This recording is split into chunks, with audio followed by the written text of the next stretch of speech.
Alors, bonjour à tous et à toutes et bienvenue sur cette vidéo. Moi je m'appelle Camille, je suis naturopathe et j'ai décidé de faire une petite vidéo pour vous expliquer ce qu'était la naturopathie. Il y a beaucoup de gens qui ne savent pas ce que c'est en fait, qui se demandent ce que c'est qu'un naturopathe, etc. Donc là justement, je vais vous expliquer en quelques mots les grands principes, les grandes lignes, les fondements du naturopathe. Alors pour commencer, un naturopathe, c'est un conseiller en hygiène vitale. C'est quelqu'un qui fait de la prévention à la santé. La grosse différence avec la médecine allopathique, la médecine occidentale, c'est que le naturopathe va essayer de rechercher la cause du problème avant de traiter les symptômes. Dans notre médecine allopathique occidentale, on a tendance à traiter le symptôme, c'est-à-dire les effets du problème, de la maladie. Vous avez mal là, vous avez tel désagrément, on donne tel médicament, comme ça on tait la douleur, mais si vous voulez, on ne va pas vraiment chercher le mal à la racine pour l'extirper, pour le soigner. Alors que le naturopathe, c'est ce qu'il fait. Il va vraiment essayer de rechercher la cause d'un problème plutôt que d'essayer de soigner ou de traiter son symptôme. Ok, donc c'est vraiment la grosse différence. C'est pour ça qu'on va dire que c'est de la prévention à la santé, puisqu'on essaie de prévenir plutôt que de guérir, tout simplement. Alors, pour ce faire, le naturopathe, il a en gros 10 techniques de naturopathie. Il va y avoir d'abord l'alimentation, ce qu'on appelle la bromatologie. Que ton aliment soit ton premier médicament, comme dirait Hippocrate. Tout est dans l'assiette, d'abord. Donc c'est comment vous vous alimentez, c'est ça qui va venir plus ou moins encrasser le terrain, le corps. Donc je ferai une autre vidéo sur l'alimentation pour comment bien manger, manger sainement. On verra ça prochainement, j'en parlerai, je ferai une vidéo juste pour ça.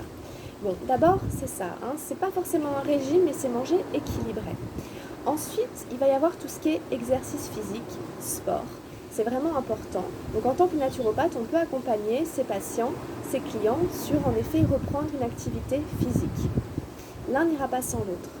Ensuite, comme autre technique, on aura évidemment tout ce qui est autour des plantes, que ce soit phytothérapie, aromathérapie, gémothérapie, fleurs de bac, etc. Ensuite, il y a tout ce qui est hydrothérapie, l'eau. Donc on peut utiliser l'eau de plein de manières différentes, des lavements, des bains. Il peut y avoir aussi tout ce qui est sauna, hammam, etc. Ensuite, on a l'actinologie, ce sont les rayons lumineux. On a la lithothérapie, ce sont les pierres. Donc la chirurgie, les mains, le magnétisme, le massage, etc., etc. Il y a 10 techniques comme ça. Donc si vous voulez, chaque naturopathe aura quelque part ses spécificités. Il n'y a peut-être pas deux naturopathes qui font exactement la même chose, parce qu'ils n'ont pas forcément développé les mêmes outils, parce qu'il y en a 10, donc si vous voulez, on va tous les utiliser à la fois. Donc on en choisit certains qu'on maîtrise, avec lesquels on a le plus d'affinité. Moi je sais que je suis très, par exemple, alimentation, sport, massage, chirurgie, etc. Je suis aussi par rapport aux plantes, les fleurs de bac, et je suis aussi... qu'est-ce que j'allais dire de trait avec les pierres et choses comme ça, mais bon, après chaque naturopathe développe un petit peu ses outils. En tout cas, les bases, le fonctionnement reste le même, vraiment plutôt prévenir que guérir. Comment est-ce que le corps tombe malade? Comment est-ce que le corps s'abîme? Le corps s'intoxine. Il y a des toxines, si vous voulez, qui se cristallisent et qui détruisent comme ça les cellules.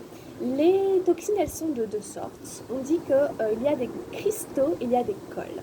Et ça, on les retrouve évidemment dans l'alimentation. Par exemple, quelqu'un qui mange beaucoup de viande aura tendance à faire beaucoup d'acidité, à développer beaucoup de cristaux.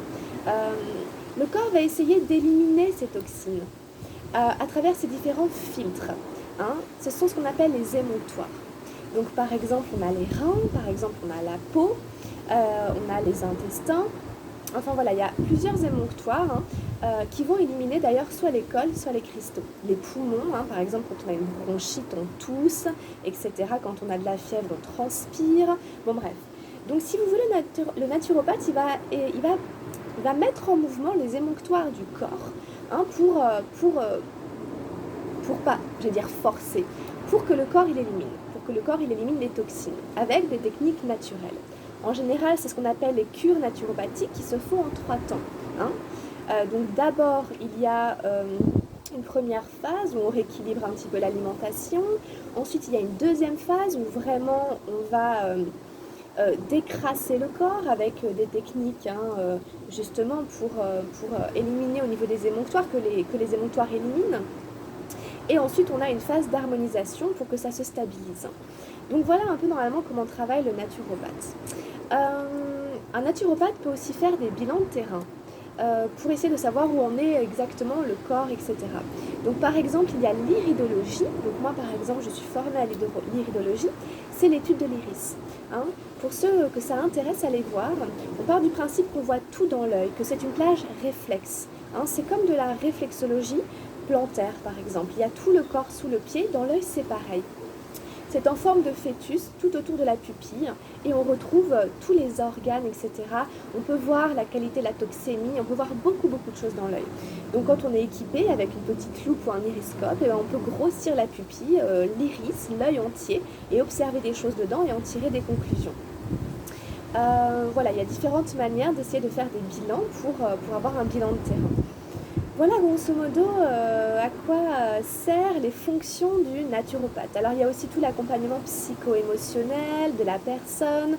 Le naturopathe doit avoir une qualité d'écoute, d'empathie, etc., de respect, tout en étant vraiment aussi dans une technique de soin. Moi par exemple, je fais beaucoup de massages, de réflexologie plantaire, etc., parce que j'aime beaucoup le contact touché, mais ça c'est ma manière de faire. Ensuite, ce que je voulais dire d'autre aussi, c'est que c'est une médecine, ou en tout cas c'est une thérapie holistique. Ça veut dire quoi, holistique? Ça veut dire qu'il considère l'être humain dans sa globalité. C'est-à-dire qu'il va traiter l'être humain sur tous ses aspects physiques, émotionnels, psychologiques, spirituels. D'accord? Donc ça c'est vraiment très important. Hein. On ne va pas traiter que le physique par exemple, que le corps comme ferait la médecine allopathique. On va essayer aussi de creuser au niveau émotionnel comment ça va et puis au niveau psychologique comment ça va, etc. etc. D'accord? Donc voilà grosso modo les caractéristiques de la naturopathie et du naturopathe. Je pense que tout le monde devrait aller voir un naturopathe en parallèle, en plus, en même temps que la médecine allopathique qu'on connaît tous les jours. Et je vous invite évidemment à me contacter, à prendre rendez-vous avec moi si cela vous intéresse via mon mail, Camille, lacascade.camille@gmail.com ou mon téléphone. Enfin, vous trouvez mes contacts sur ma page Facebook, Les Mains qui Soignent, cabinet de naturopathie. Voilà les amis, portez-vous bien, prenez bien soin de vous et à très bientôt. Bye bye.